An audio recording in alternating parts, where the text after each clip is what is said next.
بغيتي راجلك يكون خاتم في صباعك، مجعور كيضربك، فيه اي لوله خايبه، غادي تحيد منه وغادي يرجع خادم تحت رجليك. هاد السيده طلبت مني وصفه، قالت لي الله يحفظك عاونيني، عندي راجلي ما يسمعش كلامي ويضرب فيا، حبيت نديرو خاتم في صباعي ويسمع كلامي، واش نقلو يطبق؟ عاوني اش من زعما وصفه نطبق، عاونيني الله يحفظك.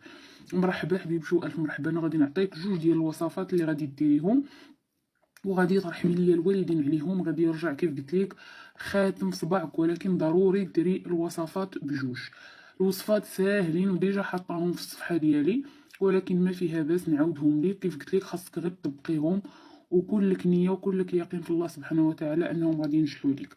الوصفه الاولى هي غادي تشدي شي حاجه من حوايج راجلك يكون سالتها موسخه، يعني فيها ريحه العرق ديالو، الدوني ديالو، سليب ديالو، تقشيرطو، المهم شي حاجه من حوايجو غتشديها وغديريها في بلاستيكه وغادي تخبيها في الفريغو اللي هو المجمد الفريجيدير.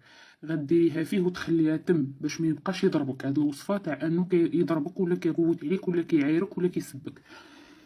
الوصفه الثانيه غادي تجيبي التصويره ديال راجلك، الصوره ديال راجلك، وغادي تحطي له وجهه لتحت، وجهه يكون يشوف لتحت، وتحطي فوق منها رجلك اليمنى وتقولي درتك تحت قدامي تسمع غير كلامي، درتك تحت قدامي تسمع غير كلامي. تقوليها على الاقل واحد 7 ديال المرات، 7 ديال المرات.